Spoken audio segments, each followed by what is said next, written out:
ఇక ఆదిలాబాద్ జిల్లా వ్యాప్తంగా పరిస్థితి వివరించేందుకు మా కరెస్పాండెంట్ చంద్రశేఖర్ జాయిన్ అవుతున్నారు. చంద్రశేఖర్, జిల్లా వ్యాప్తంగా ఎలా ఉంది సిచ్యువేషన్? ఉష్ణోగ్రతలు ఎంత మేర తగ్గాయి? ప్రస్తుతం పంటలు కూడా కొన్ని చోట్ల కోత దశలో ఉన్నాయి. అక్కడ పంటల పరిస్థితి ఏంటి? రైతులు ఏం చెప్తున్నారు? ఇట్స్ ద సేమ్ టైం వాతావరణ శాఖ అధికారులు ఏం చెప్తున్నారు?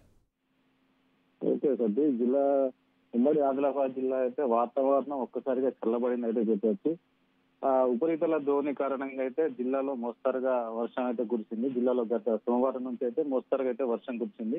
అంటే గతంలో అంటే అప్పుడు 43-44 డిగ్రీల ఉష్ణోగ్రతలు ఒక్కసారిగా జిల్లాలో అయితే తగ్గుముఖం పడ్డాయి.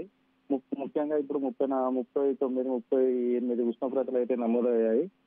గత వారం రోజుల్లో అయితే ఎండలో నిప్పులు కుంపట్లు అయితే కనిపించారు. జనాలు అయితే చాలా ఇబ్బందులు అయితే పడ్డారు. ఇంటి నుంచి బయటికి రావాలంటేనే జనాలు అంటే ఎండ తీవ్రత కారణంగా అయితే జనాలు అయితే ఇంటి నుంచి బయటికి రాలేని పరిస్థితి ఉంది.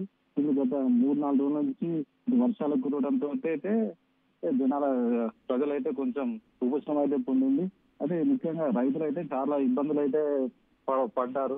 అంటే ముఖ్యంగా ఏంటంటే కోతకు వచ్చిన పంట అయితే ఏదైతే ఉందో అది ఇంకా రైతులు అయితే కళ్ళల్లోనే ఉన్నాయి. ఇంకా అది వరి కానీ, ఇటు మామిడి కానీ, ఇటు మొక్కజొన్న కానీ, ఇటు చెరుకు పంటలు కానీ అయితే కొంచెం ఇబ్బందికరమైన పరిస్థితి అయితే ఉంది. రైతులు అయితే ఆవేదన అయితే వ్యక్తం చేస్తున్నారు.